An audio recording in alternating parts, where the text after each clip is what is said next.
Hello everybody, कैसे हैं सब? अच्छे हैं? चलिए जी, बहुत बढ़िया बच्चों। चलिए तो भाई सबको सबसे पहले तो नए साल की हार्दिक शुभकामनाएं। आने वाला साल जो है आप लोग के लिए बहुत ही मंगलमय हो। और दूसरी बात, आपको देखिए एक नए साल की शुरुआत में आपको एक अच्छी न्यूज़ तो मिल ही चुकी है कि आपके जो बोर्ड प्रैक्टिकल्स हैं बच्चों, वो फ्रॉम 1 मार्च यानी कि 1 मार्च से शुरू होने वाले हैं। आपके जो एग्ज़ाम्स हैं वो 4 मई से शुरू होकर 10 जून तक चलने वाले हैं। एंड आपका जो रिजल्ट है वो 15 जुलाई को आने वाला है। तो देखिए नए साल की शुरुआत हुई है एक बहुत ही अच्छी खबर के साथ में, है ना।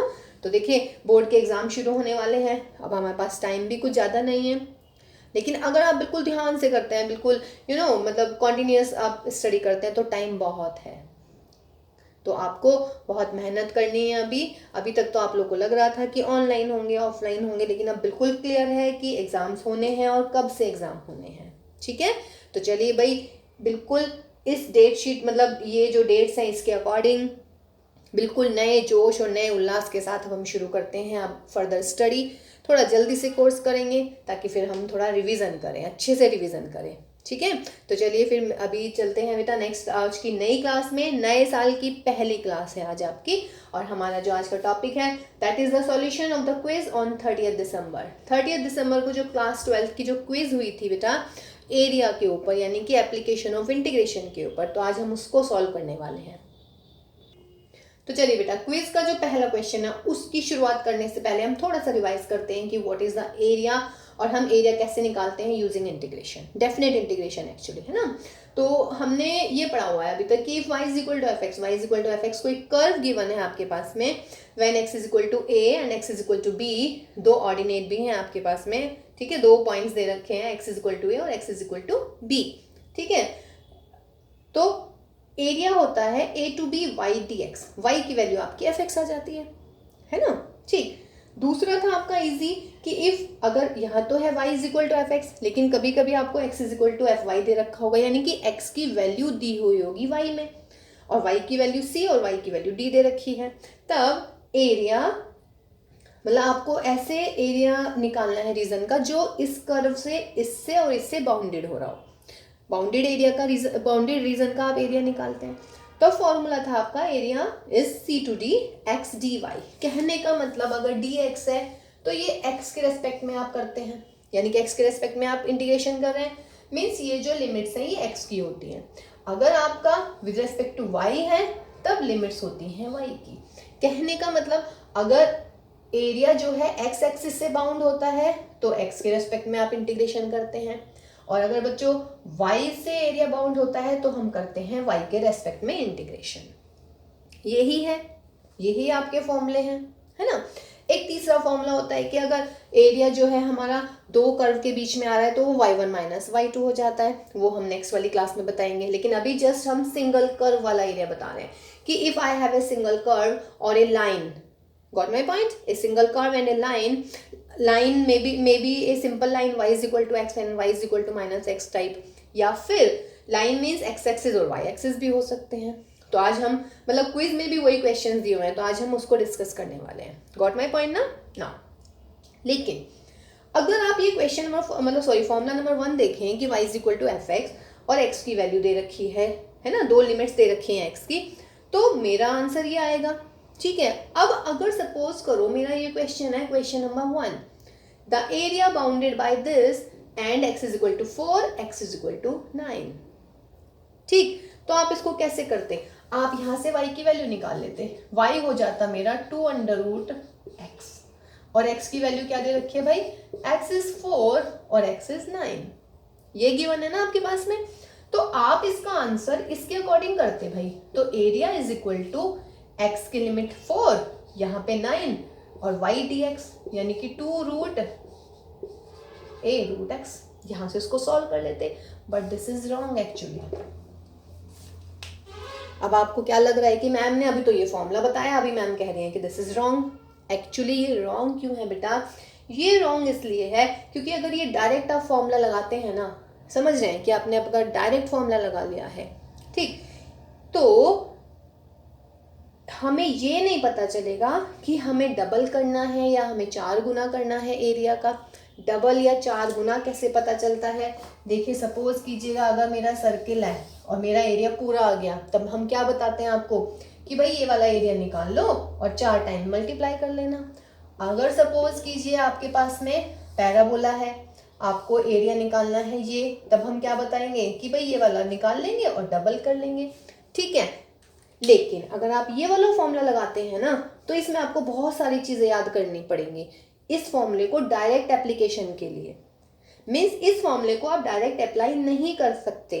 अगर आप कर सकते तो करके देख लो इस क्वेश्चन में और आपका गलत आ जाएगा आंसर, है ना।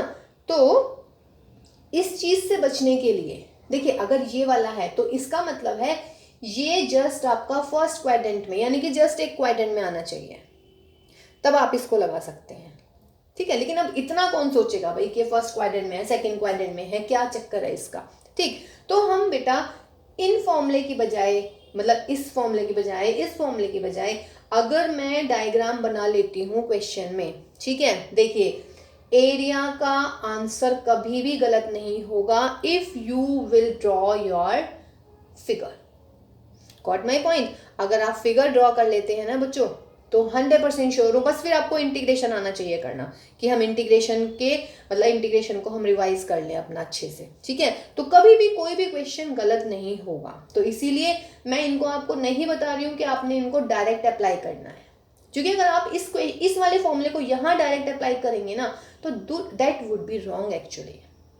Got my point? तो चलिए अब हम डायग्राम बनाते हैं। और देखिए डायग्राम जो है आपके सिलेबस में इतने टफ डायग्राम नहीं है, सिंपल आपने 11th में किए हुए हैं, पैराबोला, सर्किल, लाइन, एलिप्स, ठीक। तो हम साथ साथ आपको डायग्राम बनाना बताएंगे बच्चों, और साथ साथ ही उसका एरिया निकालना भी सिखा रहे हैं, ठीक है। तो लेट अस स्टार्ट। अभी फिलहाल बस ये याद रखिए फॉर्मूला होता है, लेकिन अगर आप इसको डायरेक्ट अप्लाई करेंगे तो may be the answer will be wrong, but अगर आपके पास में फिगर है ना, तो your answer will never be wrong. But आपको लेकिन सही आना चाहिए। ऐसा नहीं है कि गलत फिगर बना दी है और गलत ही इंटीग्रेशन कर दिया है तो भी आंसर सही आएगा, नहीं। करने का तरीका सही होना चाहिए, डायग्राम सही होना चाहिए, इंटीग्रेशन की लिमिट सही होनी चाहिए, तो आपका आंसर आ जाएगा। क्लियर है? तो चलिए हम फर्स्ट क्वेश्चन शुरू करते हैं बेटा। अभी देखिए तो बेटा पहला क्वेश्चन था हमारा, the area, you have to find the area bounded by the parabola y square is equal to 4x and the two ordinates x is equal to 4 and x is equal to 9। आपको area निकालना है कि इनसे bounded होने वाला area निकालिएगा। देखिए अगर मेरे पास डायरेक्ट फॉर्मूला था y dx वाला, तो मैंने यहाँ से y की वैल्यू निकाली dx, x की वैल्यू 4 और x की value 9 and answer would be wrong actually, जो भी मैंने इससे पहले डिस्कस किया है। तो ऐसे तो नहीं करेंगे इसको। देखिएगा y square is equal to 4x is what? Parabola simple. तो हमने पहले ये मैंने पैराबोला ड्रॉ करके रखा है। पैराबोला सबको आता है ड्रॉ करना, y square is equal to 4x, ठीक है। एक क्लास लेंगे हम इसकी, वो भी आप देख लीजिएगा, ठीक। तो y square is equal to 4x, ये पैराबोला हुआ। फिर उसके बाद में क्या कह रहा है, x is equal to 4 and x is equal to 9। तो 1 2 3 4, ये 4 5 6 7 8 9 10, 9 यहाँ पर। तो मैंने x इज इक्वल टू 4 एक लाइन ड्रॉ करी, x इज इक्वल टू 9 एक लाइन ड्रॉ करी, ठीक है बच्चों। अब क्वेश्चन क्या था कि parabola x is equal to 4 और x इज इक्वल टू 9 के बीच में जो एरिया है, जो भी बाउंडेड रीजन है, उसका एरिया निकालना है। तो आप देख सकते हैं कि कौन सा एरिया बाउंड हुआ है हमारा, A B Q C D P A, closed, ये वाला एरिया है मेरा। देखिए मैं बोल रही हूँ, क्लोज्ड को बोलने का तरीका क्या होता है, एरिया को, क्लोज्ड जो रीजन होते हैं उसको हम कैसे बोलते हैं, क्लोज्ड रीजन को हम ऐसे बोलते हैं बेटा कि जहां से शुरुआत करते हैं वहीं पे एंड करते हैं। तो कैसे बोलूंगी मैं इसको, A B Q C D P A, ये मेरा रीजन हो गया है, ठीक है। अब देखिएगा, अब हमें क्या करना है, अगर आप देखें ये है मेरा सिमेट्रिकल, सिमेट्रिकल का मतलब एक्स एक्सिस के सिमेट्री है, एक्स एक्सिस के ऊपर जैसा है बिल्कुल ही एक्स एक्सिस के नीचे भी वैसा ही बन रहा है, तो हम इसको बोलते हैं सिमेट्रिकल।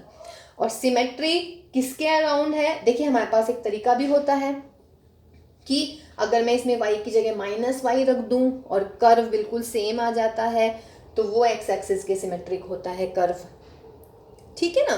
तो उससे भी हम पता लगा सकते हैं। लेकिन बच्चों मैं आपको वो नहीं बताऊंगी, वो नहीं मतलब बताऊंगी, आई एम नॉट सेइंग कि नहीं बताऊंगी, लेकिन ये बेस्ट वे होता है। एरिया अगर आपको डायग्राम बनाने आ रहे हैं, हम एक एक क्वेश्चन का डायग्राम बना के समझाएंगे आपको, तो आई एम डैम श्योर कि आप कभी भी गलती नहीं करेंगे इसमें।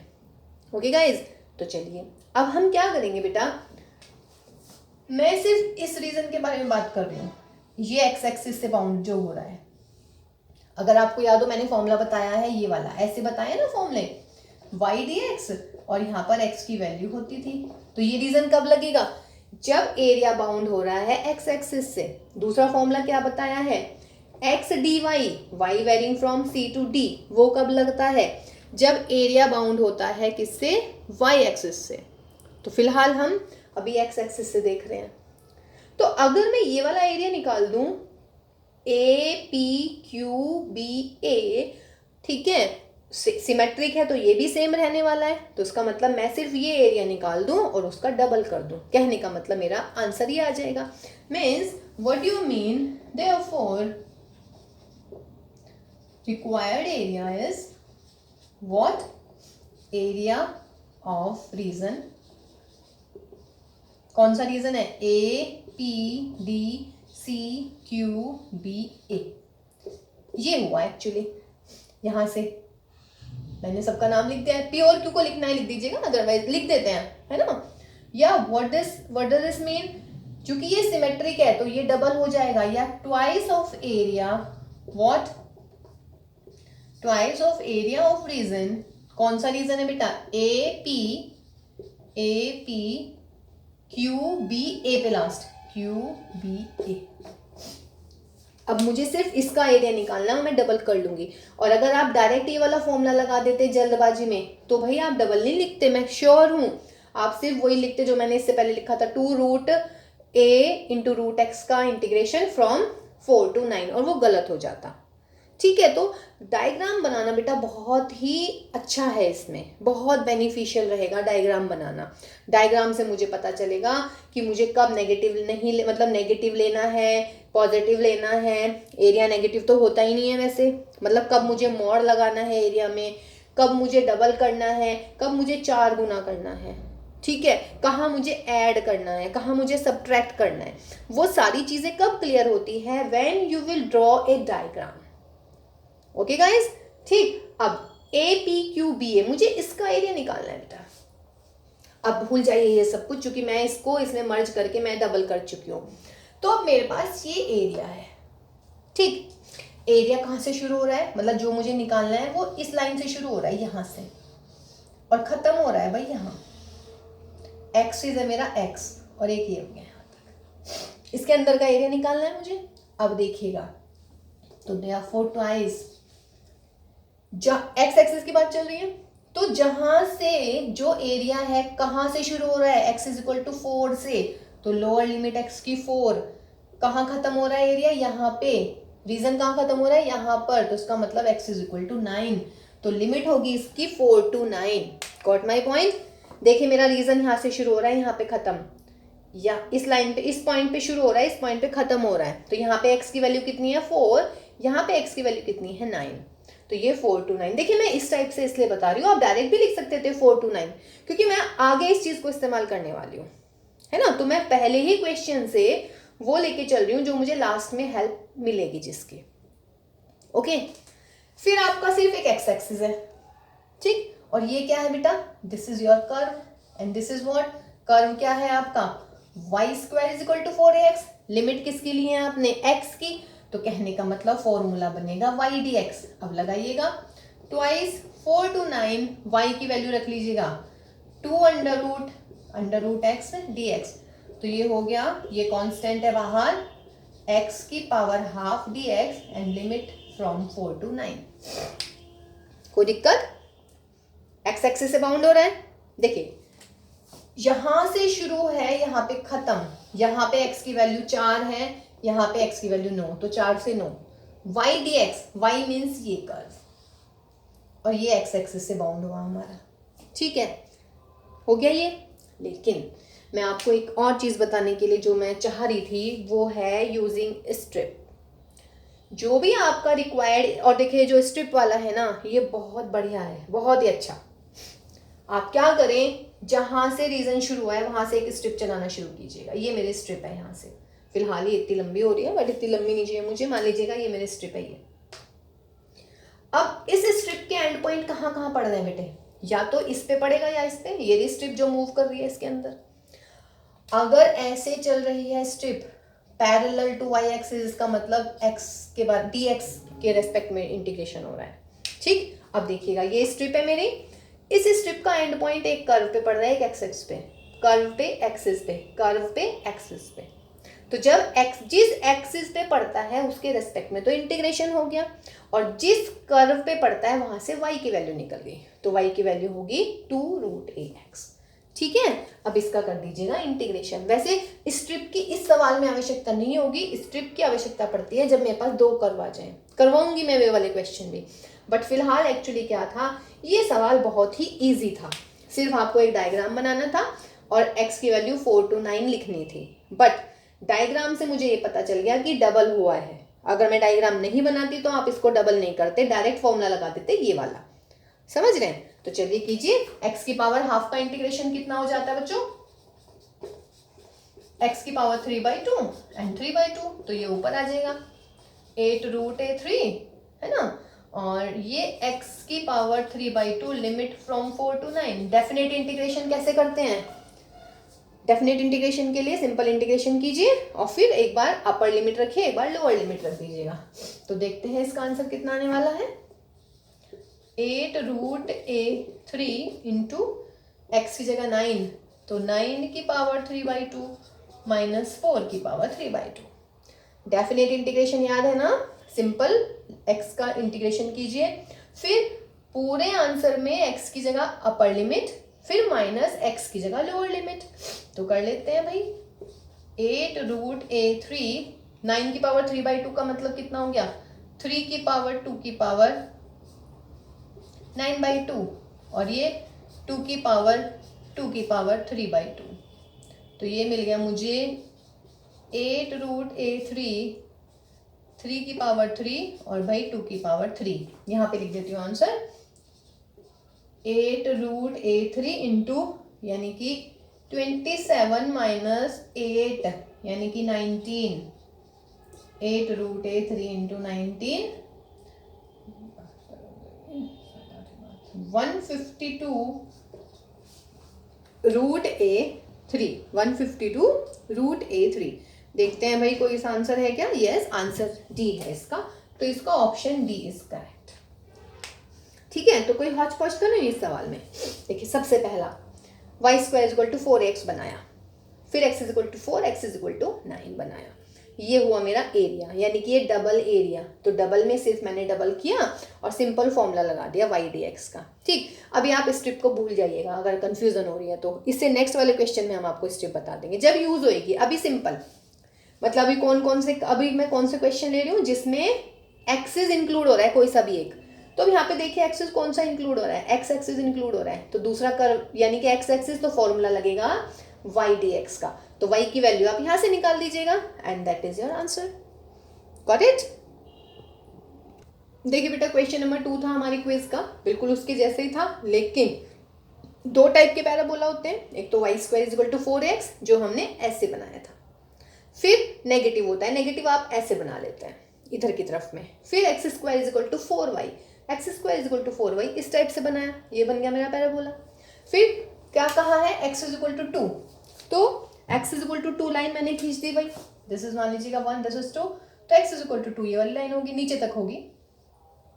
ठीक, फिर हम कह रहे हैं x एक्सिस, देखिए पैराबोला x = 2 और x एक्सिस, ये मेरा x एक्सिस होता है, इसके बीच का जो बाउंडेड एरिया है, अब इसमें कंफ्यूजन नहीं होनी चाहिए, अधिकतर बच्चे इस एरिया को ले लेते हैं, भाई ये एरिया तो है ही नहीं ना।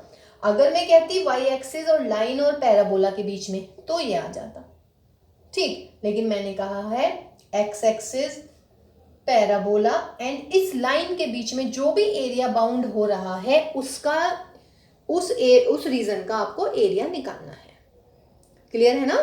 देखिए पैराबोला बनाया, फिर ये लाइन हमने ड्रॉ की और ये मेरा x एक्सिस, तो इनके बीच में बेटा ये वाला एरिया आया ना, तो इसका मतलब क्या हुआ, therefore the required area या required region actually is what, OBAO। ये मेरा रिक्वायर्ड रीजन हो गया। अब मुझे निकालना है एरिया।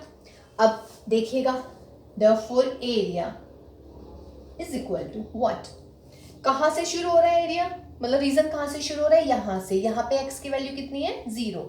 और बच्चों कहाँ खत्म हो रहा है रीजन, यहाँ पर। और यहाँ पर x की वैल्यू कितनी है, 2। तो कहने का मतलब लिमिट आ गई 0 से 2।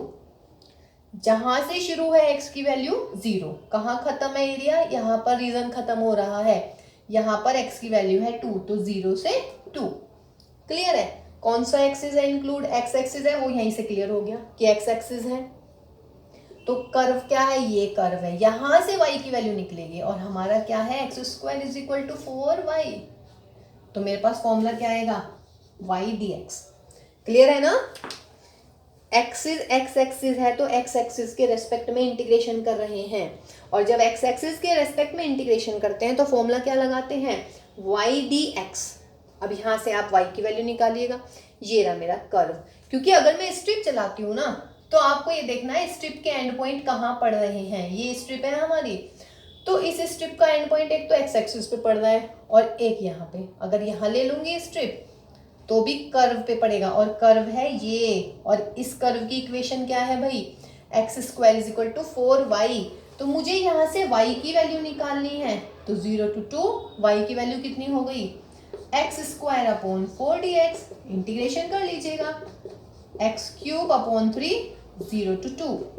तो 1 अपॉन 12 x³ यानी कि 2³ माइनस 0 यानी कि 8 अपॉन 12, 2/3 स्क्वायर यूनिट। तो यानी कि जो आपका क्वेश्चन नंबर 2 है उसका आंसर आएगा बच्चों 2/3। तो that is option B is correct. और एरिया की क्या खास बात होती है, एरिया नेगेटिव नहीं होता है ना। आगे इस्तेमाल होंगी ये सारी चीजें। अभी ये बिल्कुल क्लियर हुआ बच्चों। x² is equal to 4y हमने ड्रॉ किया, x is equal to 2 line हमने ड्रॉ की, और x एक्सिस, इनके बीच में ये वाला एरिया आ गया हमारा, है ना। फिर हमने क्या किया, स्ट्रिप ली, या स्ट्रिप मत भी लो, x एक्सिस है तो x एक्सिस के रिगार्डिंग आप इंटीग्रेशन करेंगे। यानी कि यहाँ से कर्व, इस वाले कर्व से, मीन्स जो कर्व उस रीजन में इंक्लूड होता है उस कर्व से y की वैल्यू निकाल दीजिएगा, x² अपॉन 4। ओके गाइस, देखिए बेटा बहुत अच्छा सवाल है। Find the area bounded by y is equal to x axis, x is equal to -1 and x is equal to 2। ठीक है। अब देखो, जो मैंने आपको पहले बताया था ना कि अगर आप डायरेक्ट फॉर्मूला लगाते हैं y dx, तो आई नो कि आप क्या करते हैं, पता है क्या करते हैं, -1 to 2 x dx, और फिर आंसर लिख देते जो भी आता, और ये हो जाता भैया गलत आंसर। इसीलिए मैं आपको कह रही हूँ बेटा कि आपको डायरेक्ट अप्लाई नहीं करना है, आप लोग डायग्राम बनाना सीख लीजिएगा, है ना। आपके एक स्पेशल क्लास देंगे हम जिसमें आपको सारे डायग्राम्स बताने, मतलब प्रॉपर वे में बताएंगे। अभी तो आपको जस्ट अब हमको ड्रॉ करके ही दिखा रहे हैं ऑलरेडी, है ना। तो देखिएगा, y is equal to x, y is equal to x एक लाइन है, तो वो ये बनती है y is equal to x। Actually this is a line जो अगर मैं y is equal to mx से कंपेयर करूं तो m इज इक्वल टू 1 यानी कि 45। तो देखिए 45 डिग्री का एंगल भी बना रही है, तो लाइन होगी मेरी y is equal to x। ठीक, फिर कह रहे हैं x एक्सिस, ये रहा हमारा x एक्सिस। तो y is equal to x, sorry हाँ, y is equal to x, ये लाइन बन गई। x एक्सिस ये बन गया हमारा, x इज इक्वल टू -1, ये लाइन मैंने ड्रॉ कर दी -1, x इज इक्वल टू -1। फिर x is equal to 2 line draw कर दी भाई, ये होगी मेरी दूसरी लाइन। ये मेरा x एक्सिस है, क्लियर है भाई, और ये मेरी लाइन थी। सवाल में पूछा है कि इन चारों के द्वारा जो बाउंडेड रीजन है उसका एरिया बताइएगा। तो बाउंडेड रीजन आई थिंक आपको बहुत क्लियर दिख गया, ये सारा का सारा OCD एंड OAB, ये मेरा है बाउंडेड रीजन। क्लियर है, कोई दिक्कत नहीं है बाउंडेड रीजन में इसमें तो, ठीक है। अब हमें इसका एरिया निकालना है। अब देखिए इसके एक शॉर्ट ट्रिक भी बता देते हैं। ये है एक्चुअली मल्टीपल चॉइस की बात चल रही है ना, तो हम आपको मल्टीपल चॉइस के हिसाब से एरिया बताते हैं। ठीक, अब बताओ भाई इसके कोऑर्डिनेट क्या होंगे, कोऑर्डिनेट ऑफ ए क्या है, यहाँ पे y और x दोनों इक्वल है, x कितना है 2, तो इसका मतलब इसके कोऑर्डिनेट हो गए कितने, 1 2 2। ये लाइन भी कौन सी है, y is equal to x, यानी x और y दोनों बराबर, x की वैल्यू कितनी है -1, तो d के कोऑर्डिनेट कितने हो गए -1 एंड -1। गॉट माई पॉइंट ना? क्लियर है? डी के कोऑर्डिनेट और ए के कोऑर्डिनेट, कोई इशू नहीं होना चाहिए आई थिंक इसमें। देखिए ए कहाँ है line, y is equal to x पर है पॉइंट ए। अब जो ये लाइन है ये यहाँ पे मैंने इसको कट करा है ये, तो ये किस किस का इंटरसेक्शन है, ये पॉइंट ए जो है line y is equal to X का and x is equal to 2 का इंटरसेक्शन है। देखो y is equal to x और x इज इक्वल टू 2 है ना इन दोनों का इंटरसेक्शन, तो इसका मतलब कोऑर्डिनेट क्या हो गए 2 2। सिमिलरली ये क्या है बेटा x इज इक्वल टू -1 और ये क्या है y is equal to x, तो d किसका इंटरसेक्शन है y is equal to x और x इज इक्वल टू -1 का, y is equal to x और x इज इक्वल टू -1 का, तो देयरफॉर d के कोऑर्डिनेट क्या हो गए -1 ठीक है। अब इसको मल्टीपल चॉइस के हिसाब से मैं करने वाली हूँ। पहले मल्टीपल चॉइस में जो एरिया आएगा, रिक्वायर्ड एरिया, जल्दी से करते हैं, किस किस का एरिया आएगा, area of triangle OCD plus area of triangle OBA। ये कैसा ट्राइंगल लग रहा है, ये देखिएगा 90 डिग्री, तो इसका मतलब ये कौन सा है ट्राइंगल, ये है मेरा राइट एंगल ट्राइंगल। तो एरिया कितना हो गया हाफ बेस का मतलब यहाँ से लेके यहाँ तक की डिस्टेंस कितनी है -1, लेकिन यूनिट लेंगे तो 1 लूंगी मैं, इंटू हाइट यानी कि ये भी कितना है भाई 1, तो यानी कि इसका एरिया इतना, plus area of OBA half into base कितना है इस क्वेश्चन में, यहाँ से लेके यहाँ तक की तो है बेस, तो यहाँ से लेके यहाँ तक की कितनी डिस्टेंस है 2, प्लस हाइट का मतलब ये यानी कि y का कोऑर्डिनेट कितना है 2, तो ये कितना हो गया बेटा 1/2 प्लस 4/2, तो आंसर इज व्हाट 5/2। ये है मेरा मल्टीपल चॉइस के उद्देश्य से, मतलब ऐसे थ्योरेटिकल नहीं मैंने आपको बताया, मैंने आपको सिर्फ एक मल्टीपल चॉइस के हिसाब से बता दिया जल्दी से करके, तो इसका आंसर कितना आता डी, क्योंकि ये है मेरा राइट एंगल ट्राइंगल, तो हाफ बेस इंटू हाइट, ये भी right angle triangle half base into height, base -1 है लेकिन -1 तो जस्ट कोऑर्डिनेट है ना, लेंथ नेगेटिव थोड़ी ना लेते हैं, ये वाली लेंथ तो 1 ही है, ये वाली लेंथ भी 1 है, तो ये मेरा 5/2 इज द राइट आंसर। ठीक है, लेकिन बच्चों अगर ये क्वेश्चन आ जाता है थ्योरेटिकल, तब हम इसको कैसे करेंगे वो और बताते हैं अभी आपको। ये मतलब मल्टीपल चॉइस के हिसाब से तो क्लियर हो गया ना कि आपको शॉर्ट ट्रिक करनी है और जल्दी से आंसर देना है। चलिए, तो अगर सब्जेक्टिव आ जाता है तब आप क्या करेंगे, therefore required area is equal to, किस किस का एरिया आएगा, area of triangle OCD plus area of triangle OBA ना, ये एरिया है बेटा आपका, मुझे इसका एरिया निकालना है ना, लेकिन इंटीग्रेशन से निकालना है। अब इंटीग्रेशन में देखिएगा ये क्या है मेरा एक्स एक्सिस, कहने का मतलब लिमिट चलेंगी मेरी एक्स एक्सिस के लिए। ठीक, ये मेरा कर्व हो गया, कर्व क्या है y is equal to x.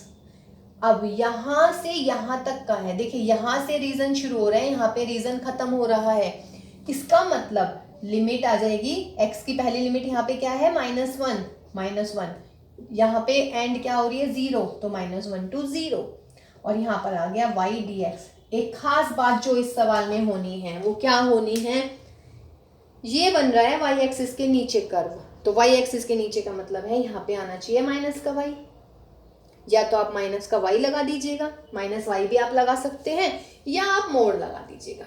तो मैं क्या लिख दूंगी यहाँ पे, या तो मोड़ लगा लूंगी या मैं इसको -y लिख देती, बिकॉज देखो बेटा जब x एक्सिस के ऊपर जाते हैं तो y पॉजिटिव होता है, x एक्सिस के नीचे आते हैं तो y क्या होता है नेगेटिव, तो मैं यहाँ पे माइनस का y dx भी लिख सकती थी, और या फिर अगर माइनस के y dx में दिक्कत है तो आप ऐसा कीजिएगा y dx लगाइए और मोड लगा दीजिएगा। वो ये हम क्यों कर रहे हैं, ये हम इसलिए कर रहे हैं क्योंकि एरिया नेगेटिव नहीं होता, और ये चीज़ आपको बहुत याद रखनी पड़ेगी बहुत अच्छे तरीके से, कि जब भी एक्स एक्सिस के नीचे कर्व बन रहा है, जब भी एक्स एक्सिस के नीचे रीजन आ रहा है, तो you have to take modulus of that, क्योंकि जब अब देखो मैं ऐड करने वाली हूँ, तो मान लो इसका आंसर -½ आता, इसका आंसर कुछ भी आता, तो आप माइनस कर देते, पर that will be wrong, because ये एक्चुअली क्या है, इसका एरिया प्लस इसका एरिया। अब ये एरिया नेगेटिव कैसे लिख दोगे आप? बिकॉज एरिया नेगेटिव तो आता ही नहीं है, तो यहाँ पे भी पॉजिटिव होना चाहिए। तो पॉजिटिव के you have two options, either you can write here -y और you can take mod. Okay, जो भी आपको इजी लगता है।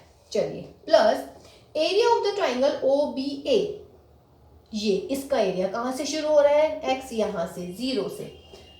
लास्ट कहाँ है? यहाँ पर x की वैल्यू कितनी है? 2, तो 0 to 2, और यहाँ पर y dx लगा लीजिएगा, -1 to 0 x dx, और यहाँ पर आएगा बेटा mod plus 0 to 2 x dx। Solve this, x² upon 2 -1 to 0, फिर यहाँ पे मॉड लगा देंगे, जो भी आपका आंसर आएगा, प्लस x² अपॉन 2 0 to 2, तो 0 लिखेंगे तो 0 माइनस 1 का स्क्वायर यानी कि माइनस के हाफ, और प्लस हो जाएगा 4 अपॉन 2, तो that is 1 upon 2 plus 4 upon 2, that is 5 upon 2। Minus या -y लगा दीजिएगा अगर मोड से दिक्कत हो रही है, ठीक है, या तो मोड या फिर -y। -y लगा देंगे तो यहाँ मोड की आवश्यकता नहीं पड़ेगी मुझे, तो आंसर आ गया मेरा 5/2। देखिए बेटा next question number 4 is area bounded by y² is equal to 4x। तो y² is equal to 4x हमने ड्रॉ कर दिया है, and it's latus rectum. Latus rectum is what now? तो लेटस रेक्टम एक्चुअली होता है कि this is a perpendicular on the x axis which passes through the focus of the parabola. समझ रहे हैं? पैराबोला के फोकस पे अगर हम कोई परपेंडिकुलर खींच देते हैं, यानी कि परपेंडिकुलर ड्रॉ कर देते हैं ऑन x एक्सिस, तो वो जो लाइन होती है यानी कि ASB, that will be the what? This is the latus rectum, यानी कि ये कहाँ से पास कर रहा है? A0 से। अब इसके बीच का हमें एरिया निकालना है, तो मेरे ख्याल से ये पैराबोला हुआ बेटा मेरा, ये हमारे पास में लेटस रेक्टम है, तो इसके बीच में ये वाला एरिया जो मैंने शेड किया हुआ है। अब देखिएगा फिर वही, अगर मेरे पास डायग्राम है तो मुझे बिल्कुल क्लियर दिख रहा है कि भाई ये तो डबल हो जाएगा। सिर्फ अगर मैं ये ऊपर वाला रीजन निकाल देती हूँ, यानी कि ये वाला, समझ रहे हैं, तो क्या करना है? जस्ट मुझे डबल करना है, ठीक। तो आप लिख लेंगे क्या? therefore required area is equal to what? Twice of area of, like this is O, or area of region what? OSAO। इस एरिया का, सॉरी, इस रीजन का एरिया निकाल देते हैं।